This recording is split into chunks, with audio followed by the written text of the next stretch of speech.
বেশ সুন্দর গান করিস তো তুই। গান শিখিস নাকি কোথাও? না, আগে শিখতাম, কিন্তু লকডাউনের পর আর কন্টিনিউ করা হয়নি। বেশ, তা তোর নাম জানতে পারি? আমি আমি রাই, রাই বসাক। আর তোমার নাম? আমি ধ্রুব, ধ্রুব চৌধুরী। কিছু যদি মাইন্ড না করিস, তোর নাম্বারটা নিতে পারি? আসলে আমরা রোজই জ্যামিং করি তো, এই তাহলে তোকেও আর কি ডেকে নিতাম, সেই জন্য। নমস্কার, আপনারা দেখছেন অভিশ্রুতি। আজকে আপনাদের কাছে আমাদের নিবেদন প্রেরণা বিশ্বাসের লেখা গল্প শেষ থেকে শুরু। গল্পের সূত্রধার আমি শুভজয়। শুরু হচ্ছে গল্প শেষ থেকে শুরু। সালটা ছিল 2021। সবে তখন উচ্চ মাধ্যমিক পাশ করে নতুন কলেজ খোঁজার পালা শুরু। কোভিড-19 দৌলতে ঠাকুর ঠাকুর করে উচ্চ মাধ্যমিকের গণ্ডিটা পেরিয়ে গেছিলাম পরীক্ষা না দিয়ে, নয়তো টাহা ফেল করতাম।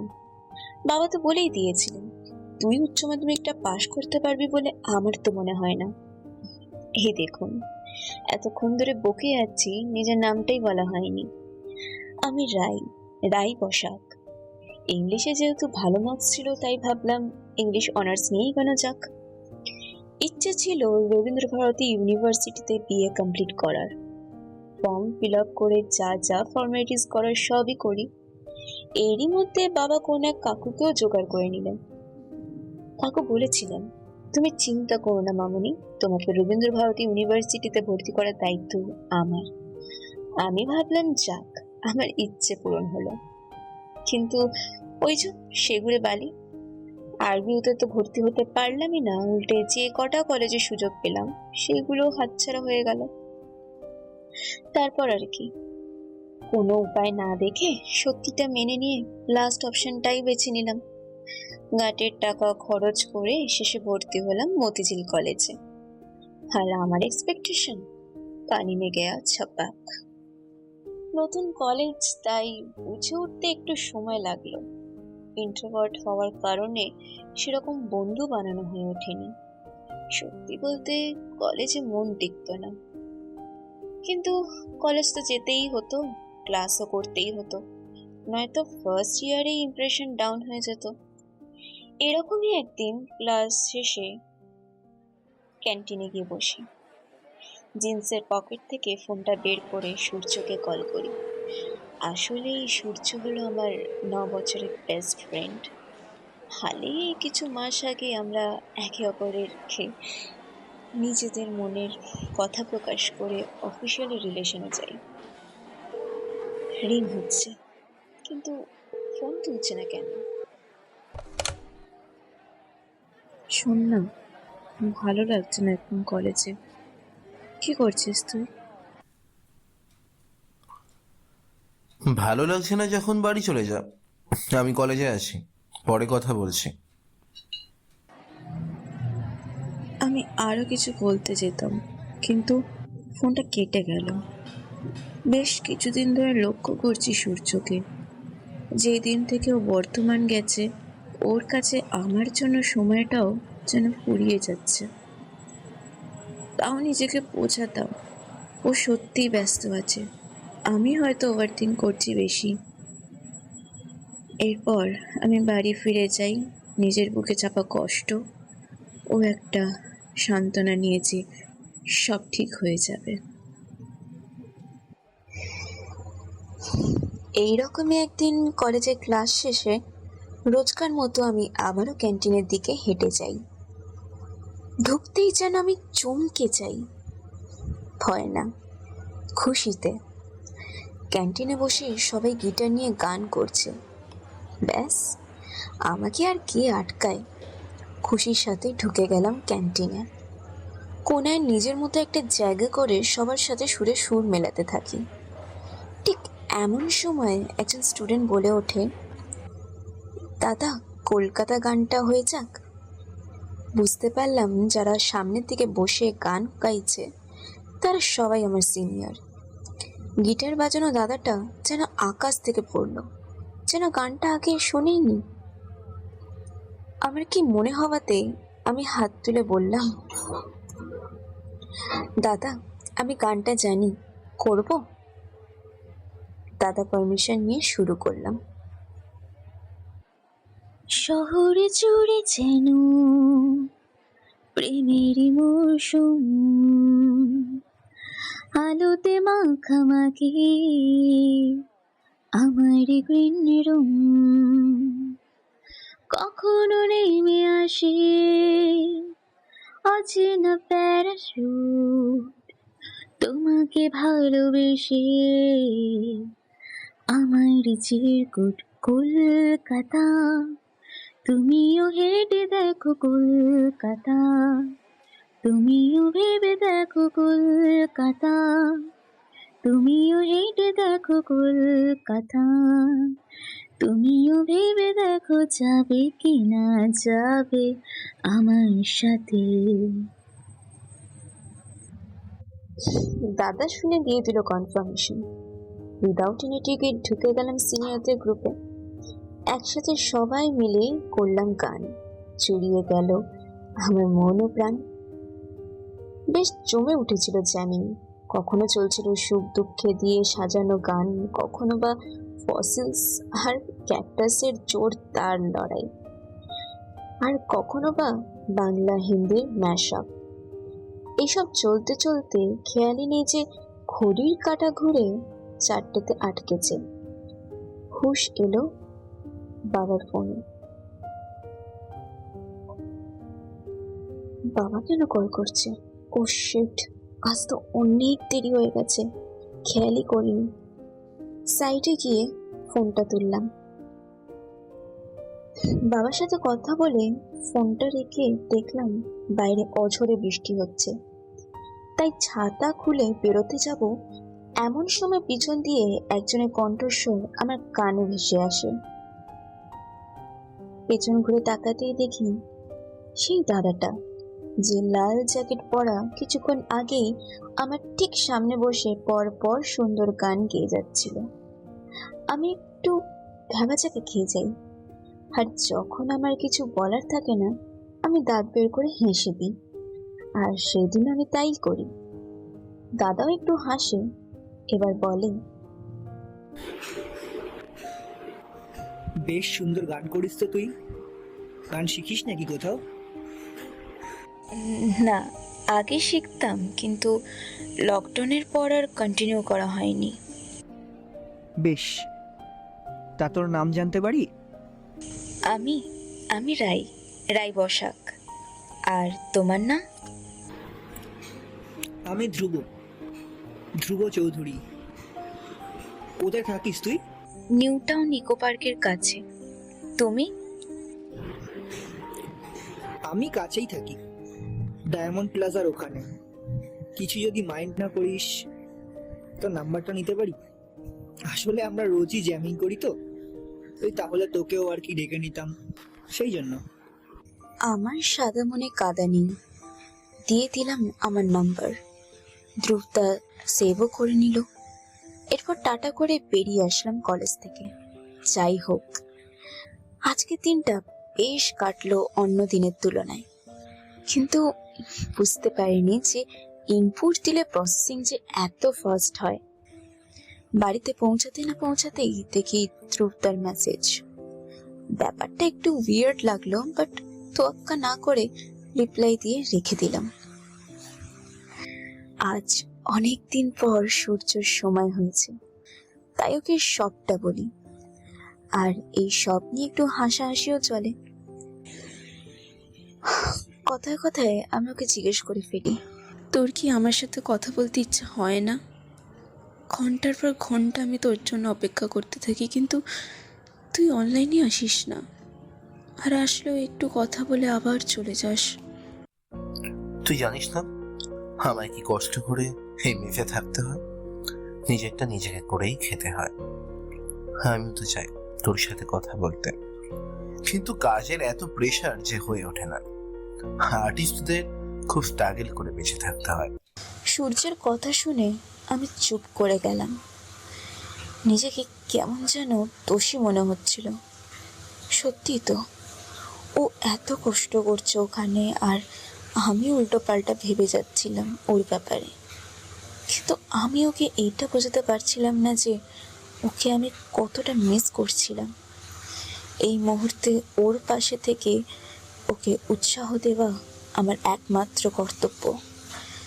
কিন্তু কোথাও না কোথাও অনুভব করতে পারছিলাম যে সূর্য ও আমার মধ্যে যেন একটা ডিস্টেন্স তৈরি হচ্ছে, একটু একটু করে। সেই দিনের পর থেকে আমার কলেজে যাওয়ার ইন্টারেস্ট বেড়ে যায়। রোজ ক্লাসের পর সিনিয়রদের সাথে বসে জ্যামিং করা, আড্ডা মারা আমার একঘেয়েমি রুটিনের যেন একটা রিফ্রেশমেন্ট। আর সাথে এইটাও অনুভব করতে পারছিলাম যে ওইখানে উপস্থিত দুটো চোখ শুধু আমার দিকেই স্থির হয়ে আছে। ঠিক এরকমই একদিন আমি বসে সব সিনিয়রদের সাথে আড্ডা চলছে ফুল দমে। টপিক ছিল কারা সিঙ্গেল আর কারা মিঙ্গেল। একজন দিদি জিজ্ঞেস করে ওঠে আমায়, আমি হেসে জবাব দিই। তারপরে সেই একই কোশ্চেন সবার কাছে পাস হতে থাকে। হাসাহাসি, ইয়ার্কি, আড্ডা চলতে থাকে, কিন্তু ধ্রুবদা একটু চুপচাপ ছিল। ভাবলাম হয়তো কোনো কারণে চিন্তিত, তাই আমিও আর আগ বাড়িয়ে জিজ্ঞেস করলাম না। আমাদের এই জ্যামিং এর ভিডিও সোশ্যাল মিডিয়াতে শেয়ার করতে আর বাকি রাখলাম না, একটু শো অফ ইউনো। আমার স্ট্যাটাস দেখে দেবারতী বলে, তোরা কি সুন্দর গিটার নিয়ে গান করিস, আমার খুব ভালো লাগে। এর পরের দিন যখন জ্যামিং করবি আমাকে ডাকবি রে, আমিও তোদের সাথে জ্যামিং করব, আর সঙ্গে আমার গিটারটাও নিয়ে যাব। দেবারতীর সাথে আমার কলেজের বাংলা হোয়াটসঅ্যাপ গ্রুপে আলাপ হয়। আমার জেনারেলে ছিল বাংলা। কোথায় টিউশন নেব, কি ভাববে, কি করব, তখন কিচ্ছুই মাথায় ঢুকছিল না। তখন দেবারতীকে খুঁজে পাই। প্রোফাইল পিকচার দেখে ভেবেছিলাম হয়তো অ্যাটিটিউড আছে খুব, তাও টেক্সট করলাম। দেখলাম রিপ্লাই দিল, আর আমার টিউশন খোঁজার টেনশন সেটাও নির্মূল করে দিল। যেই দিন সামনাসামনি দেখা হয় দেবরতীর সাথে, তখন বুঝতে পারলাম যে মেয়েটা আমারই মতো টিউবলাইট, বলা যায় আমার থেকে একটু বেশি। পরের দিন আমরা সবাই NB1 ক্লাসরুমে মিট করি। দেবরতীও নিজের গিটার নিয়ে আসে। আমাদের গ্রুপে আরো একজন সদস্য যোগদান করে। মেয়েটির নাম মেঘা। কি করতে যোগদান করেছিল আমি নিজেও আজ অব্দি বুঝতে পারলাম না। সেই মেয়েটির একটাই কাজ ছিল ন্যাকামো, যেটা আমি একদম সহ্য করতে পারি না। গ্রুপে এরকম কিছু অ্যান্টিক পিস থাকলে এন্টারটেনমেন্টের কমতি হয় না। প্রতিষ্ঠিত হলো আমাদের ল্যাথখোর গ্রুপ। যদিও বা গ্রুপের ফাউন্ডার ছিল ধ্রুবদা, দাদার একটাই অবসেশন, দাদার তুমি শোনার অভ্যাস নেই, তাই আমাকেই খুঁজে খুঁজে বলতো, আচ্ছা তুই আমাকে দাদা বলিস কেন? না, দাদা বলবি না, আর তুই করেই ডাকবি। দাদাকে দাদা বলবো না তো কি বলবো? তুমি আমার সিনিয়র, তাই দাদা আর তুমি কনস্ট্যান্টই থাকবে। বুঝলাম। আজকে একটা কেস হয়েছে জানিস? মেঘা আছে না, মেঘা আমায় প্রপোজ করেছে। কি বলছো দাদা? এটা তো ভালো খবর। তো তুমি কি অ্যাকসেপ্ট করলে ওকে? না না, এখনো কিছু বলিনি, দেখি একটু ভেবে চিন্তে পরে না হয় বলে দেবো। আমি বাইরে খুশি থাকলেও যেন আমি খুশি হতে পারছিলাম না। এরকমটা তো হবার কথা নয়, তবে এরকমটা কেন হচ্ছে? তবে কি আমি, না না, এইটা হতে পারে না, এটা সম্ভব নয়। আমি সূর্যর সাথে আছি, এটা ভুল হচ্ছে, কিছুই যেন ঠিক হচ্ছে না। হাজারো প্রশ্ন মাথায় ঘুরছিল। ভাবলাম সূর্যর সাথে কথা বললে, সময় কাটালে সব ঠিক হয়ে যাবে, কিন্তু সূর্যর তো আমার জন্য সময়ই নেই। আর যখন সময় হয় তখন কোনো না কোনো কারণে মনোমালিন্য হয়ে যায় আমাদের। ইচ্ছে করতো কাউকে নিজের মনের জমানো কথা উজাড় করে বলি, তাতে হয়তো একটু হালকা হব, কিন্তু পারতাম না। গানের একটা প্রোগ্রামের জন্য ধ্রুবতাকে মধ্যমগ্রাম যেতে হয়, তাই সেদিন আমায় একাই কলেজ যেতে হয়। ক্লাসে ঢুকতেই যাব এমন সময় প্রীতম এসে হাজির আমার সামনে। কিরে, তোর ধ্রুবদা আসেনি বলে একা একা ঘুরছিস? কি বলতে চাস তুই? ধ্রুব তোকে পছন্দ করে, জানিস? আচ্ছা, তাই নাকি? তুই কি করে জানলি? হুম, সব জানি আমি। হাসতে হাসতে চলে যায় প্রীতম। যদিও বা প্রীতমের বলার আগেই আমি জানতাম, তবে একটু কনফার্মেশনের দরকার ছিল। 1 মিনিট, তার মানে এই মেঘার ব্যাপারটা পুরোটাই আমাকে চালানোর চক্রান্ত। ক্যালকুলেশনগুলো যেন একদম খাপে খাপে মিলে যাচ্ছিল। আর আমিও এটাও জানতাম মেঘার সাথে ধ্রুবতার কিছুই হবে না, তাই আমিও শুরু করে দিলাম আমার খেলা। ধ্রুবতা আর মেঘাকে উৎসাহ দিতে লাগলাম। মেঘা মজা পেল, ধ্রুবতা একদমই মজা পাচ্ছিল না, খুব রাগ হচ্ছিল তার। বেশ কিছুদিন পর এমনি কেটে গেল। না না, আমি কিছু করিনি, ধ্রুবতা নিজেই সরে এসেছিল।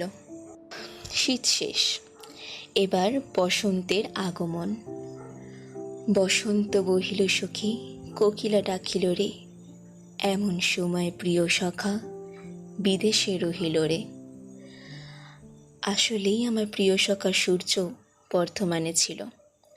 ইচ্ছা ছিল যে ওর সাথে রং খেলবো, কিন্তু ও আসতে পারল না।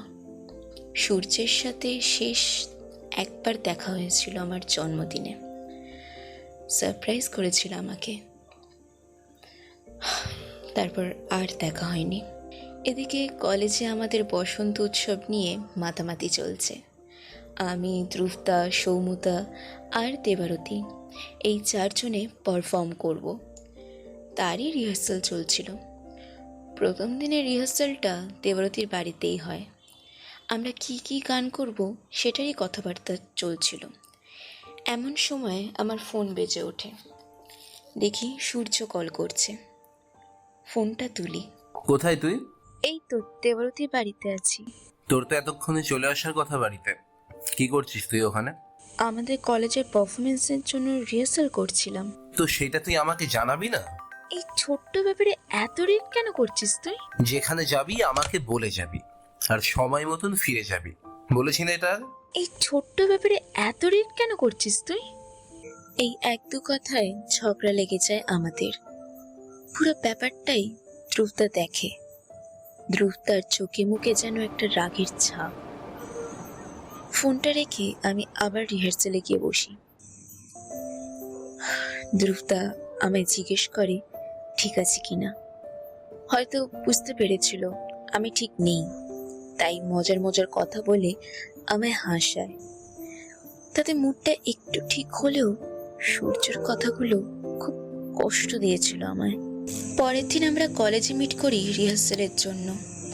ধ্রুবতাকে আজ বেশ অন্যরকম লাগছিল, একটা নীল শার্ট আর সাদা জিন্সে।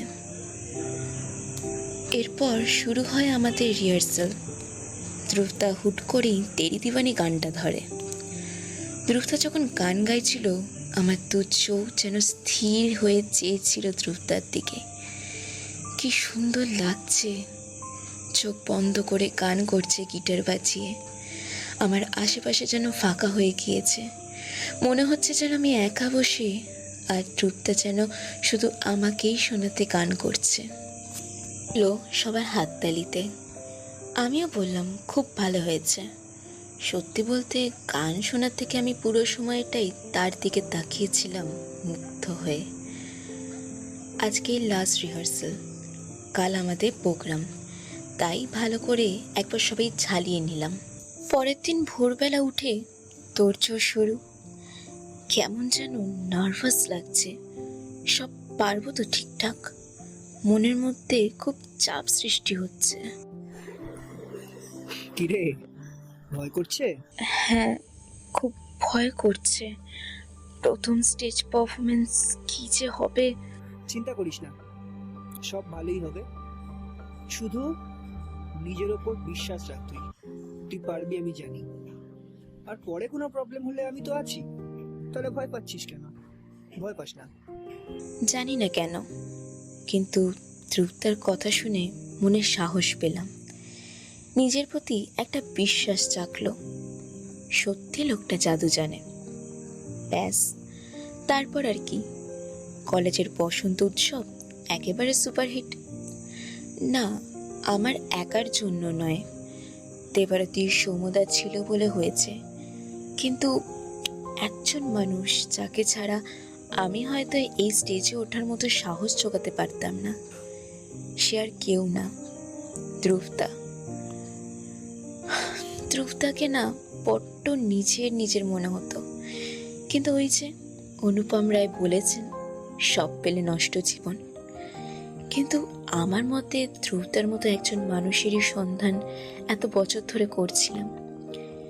কিন্তু সেই মনের মানুষ যখন সামনে, তখন যেন তাকে চেয়েও পাচ্ছি না, যেন কিছু আটকাচ্ছে আমায় তার কাছে যেতে। হ্যাঁ, আটকাচ্ছে তো। আমার মরচে ধরা সম্পর্ক যত দিন যাচ্ছে, সূর্যের সাথে ঝামেলা ক্রমাগত বেড়েই চলেছে। ছোট ছোট কথার সন্দেহ, উল্টোপাল্টা কথা, টক্সিসিটি এক চূড়ান্ত পর্যায়ে। আর অন্যদিকে আমার চলে যাচ্ছে মন ধ্রুবতার দিকে। যতই নিজেকে বোঝাই, যতই নিজেকে আটকানোর চেষ্টা করি, কিন্তু সব চেষ্টাই বৃথা। পড়ে গেলাম দোটানায়। এখন আমি কি করব? এইবার শুরু হলো আসল ক্লাইম্যাক্স। দুপুর তখন 2:05। আমি খেতে বসবো এমন সময় সূর্যের কল। আমায় একটা সত্যি কথা বলবি? কি কথা? তোর আর ধ্রুবর মধ্যে কিছু চলছে? মনের মধ্যে আবার উতাল পাতাল শুরু।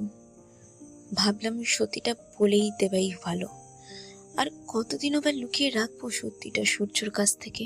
কিরে, চুপ কেন তুই? বল কিছু। তোকে এই কথাটা অনেক দিন ধরেই বলবো ভাবছি, কিন্তু কিভাবে বলবো বুঝতে পারছিলাম না। দেখ, তুইও জানিস যে তোর একটু সময় পাওয়ার জন্য কত কেঁদেছি, কত কিছু করেছি, তাতে তোর কোনো হেলদোল ছিল না। তোকে যখন সবচেয়ে প্রয়োজন ছিল আমার, তখন তুই আমায় অবহেলা করেছিস সূর্য। খুব কষ্ট দিয়েছিস আমায়, বিনা কারণে সন্দেহ করেছিলি, ছোট ছোট কথায় ঝগড়া করেছিলি। খুব একা হয়ে পড়েছিলাম। তখন একমাত্র মানুষ যে আমার পাশে ছিল, সে হলো ধ্রুবদা। আমাকে বুঝেছে, আমাকে আপন করেছে নিঃস্বার্থে, এইটা জেনেও যে আমি ওর কেউ নই। আমি অনেক কষ্ট করেছিলাম, নিজেকে ওর থেকে সরিয়ে রাখতে চেষ্টা করেছিলাম, কিন্তু আমার সব চেষ্টা বিফলে গেছে। আমি না চাইতেও মন দিয়ে ফেলেছি ওকে। আর শরীরও দিয়েছিস? সত্যি করে বলবি? মন দেওয়া মানেই কি শরীর দেওয়া সূর্য? এইখানেই তোর আর তার মধ্যে অনেক তফাৎ। সম্মান করাটা তুই আজ অব্দি শিখতে পারলি না। ও তোকে আমার থেকে দূরে সরিয়ে দিচ্ছে, আমি ওকে ছাড়বো না। না, এখানে ধ্রুবতার কোনো দোষ নেই। দোষী যদি কেউ হয়, সেটা হলো তুই। তোর আচরণ বাধ্য করেছে পরিস্থিতিকে এই পর্যায়ে টেনে আনতে। এই বলে ফোনটা রেখে দিই আমি। সেদিন দেবরতীর বাড়িতে পড়া ছিল। পড়তে গিয়ে জানতে পারি যে সূর্য ধ্রুবতাকে নাকি ফোন করেছিল, উল্টোপাল্টা অনেক কথা বলেছিল। আর তার মধ্যে ধ্রুবতা এমনি খুব ভালো, কিন্তু রেগে গেলেই গেল। দাঙ্গা করার জন্য লোকবল তৈরি করে দাদা। আমি বলাতে মারপিট করার প্ল্যানটাকে পোস্টপন্ড করে। আর কি, যেটার ভয়ে আমি পাচ্ছিলাম সেটাই হলো। শুরু হলো একটা হাড্ডাহাড্ডি লড়াই। নিজেকে যেন একটা সাজিয়ে রাখা ট্রফির চেয়ে কম কিচ্ছুই লাগছিল না। যে জিতবে ট্রফি তার, খুব রাগ হয়েছিল সেদিন দুজনের উপর। আমি কি কোনো বস্তু? আমার ইচ্ছেটা কি ইচ্ছে নয়? যার যেটা ইচ্ছে সেইটাই চাপিয়ে দেবে আমার উপর। ভেবে নিলাম একা থাকবো, নিজেকে একটু সময় দেব, কিন্তু তা হওয়ার জো নেই। সূর্য বলল দেখা করবে, আমারও মনে হলো একবার দেখা করাটা উচিত। কথা বলা শুরু করি সূর্যর সাথে, আর ওইদিকে ধ্রুবতাও তৎপর হয়েছিল আমার সিদ্ধান্ত জানার জন্য। সূর্যের সাথে কথা বলা শেষ হলে সূর্যকে বাড়ি চলে যেতে বলি। তারপর আমার সিদ্ধান্ত জানানোর জন্য ধ্রুবতাকে ডাকি আমি, কারণ কি ঠিক করলি? আমি ওকে লাস্ট চান্স দিয়েছি। আশা করছি ও নিজেকে শুধরে নেবে।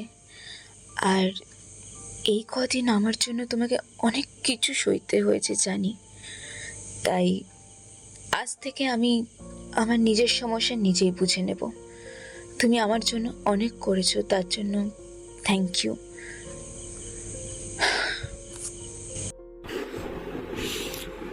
তুই যখন কোনো সিদ্ধান্ত নিয়েছিস নিশ্চয়ই অনেক ভেবে চিন্তে তারপরে নিয়েছিস, তাই আমার আর কিচ্ছু বলার নেই। ভালো থাকিস, নিজের খেয়াল রাখিস। বুঝতে পারছিলাম মানুষটা খুব কষ্ট পেয়েছে আমার জন্য। আমি দিয়েছি তাকে কষ্ট, কিন্তু এই কষ্টটা না দিলে সে এগোতে পারবে না জীবনে। আমারও তো হাত পা বাঁধা। জানি যে সিদ্ধান্তটা আমি নিয়েছি সেটা ভুল, কিন্তু অনেক দায়িত্বর কারণে নিজের চাওয়া পাওয়াটাকে ত্যাগ করতে হয়। সেদিন যত না কষ্ট ধ্রুবতা পেয়েছিল তার চাইতে বেশি কষ্ট আমি পেয়েছিলাম। খুব বড় ভুল করেছিলাম আমি, খুব বড় ভুল করেছি। জীবনে আমরা অনেক সময় ভুল সিদ্ধান্ত নিয়ে ফেলি, ভাবি যে এইবার হয়তো মানুষটা ঠিক শুধরে যাবে, কিন্তু এইটাই সবচেয়ে বড় ভুল করে ফেলি আমরা।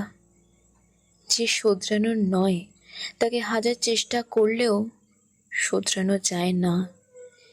কিন্তু এই ভুল ভ্রান্তির কারণে আমি একজনকে খুব কষ্ট দিয়ে ফেলেছিলাম। শত চেষ্টা করার পরেও সূর্যের সাথে আর থাকাটা হয়ে উঠল না। সিদ্ধান্ত নিলাম, ব্যাস আর না। দেখলাম সূর্য ফোন করছে। হ্যালো। তোকে কতবার ফোন করছি, তুলছিস না কেন? সূর্য, আমি আর এই সম্পর্কে থাকতে পারছি না, দয়া করে আমাকে একা থাকতে দে প্লিজ। কখনোই না। তোর এই পাগলামি আর বরদাস্ত করতে পারছি না আমি। তোর সন্দেহ, তোর এই মানসিক অত্যাচার, তোর এই প্রতারণা, বাস অনেক হয়েছে, আর না। হ্যাঁ, খারাপ লেগেছিল, সম্পর্কটার জন্য নয়, বন্ধুত্বের জন্য। হয়তো এইটুকুই পথ চলা ছিল আমাদের, কিন্তু তার চেয়েও বড় ব্যাপার হলো নিজেকে স্বাধীন মনে হচ্ছিল। মনের মধ্যে অনেকটা শান্তি অনুভব হচ্ছিল। বেশ অনেক মাস কেটে গেল। ক্লাস শেষ করে কলেজে ক্যান্টিনে ঢুকতে যাব, হঠাৎ থেকেই ধ্রুবতা বসে নিজের বন্ধুদের সাথে আড্ডা মারছে। আমি ক্যান্টিনে ঢুকতেই চোখে চোখ পড়ল। আমি যেন এগিয়ে গিয়ে কথা বলার সাহস পাচ্ছি না। স্থির দৃষ্টিতে তাকিয়ে আমার দিকে। এই কিছু মাস আগে ঠিক যেমনিভাবে তাকিয়ে থাকতো ধ্রুবতা আমার দিকে, আজও কিচ্ছু পাল্টায়নি। সেই একই চোখের চাহনি, ভালোবাসায় আচ্ছন্ন দুটো চোখ। হঠাৎ আমার হুঁশ এলো ধ্রুবতার এক বন্ধুর ডাকে। কি রে, কি হলো তোর? কোথায় হারিয়ে গেলি? ধ্রুবতা নিজের বন্ধুদের বসিয়ে রেখে আমার কাছে এগিয়ে আসলো। আমার তো টেনশনে গলা শুকিয়ে কাঠ। হাসবো না কাঁদবো কিছুই বুঝতে পারছি না। কেমন আছিস? ভালো আছি। বাইরে চ, কিছু কথা আছে তোর সাথে। ধ্রুবদাকে ফলো করে দাদার পেছন পেছন গেলাম। আমাদের কলেজ ক্যাম্পাসের মাঠের সামনে একটা বসার জায়গা আছে, ওখানে গিয়ে বসলো আর আমাকেও বসতে নির্দেশ করলো। তোর চোখ মুখের এরকম অবস্থা কেন? তুই তো এরকম ছিলিস না, সব সময় হাসি খুশি থাকতিস, গানে গল্পে আড্ডায় নিজেকে মাতিয়ে রাখতিস। তবে আজকে তোকে দেখে এরকম কেন মনে হচ্ছে যে তুই অনেকটা টেন্সড, অনেকটা ডিপ্রেসড? রাই তো এরকম ছিল না। অসুবিধা নেই, আমি তোর সবটা জানি, তবে আমি চেয়েছিলাম তুই নিজে আমাকে বলিস।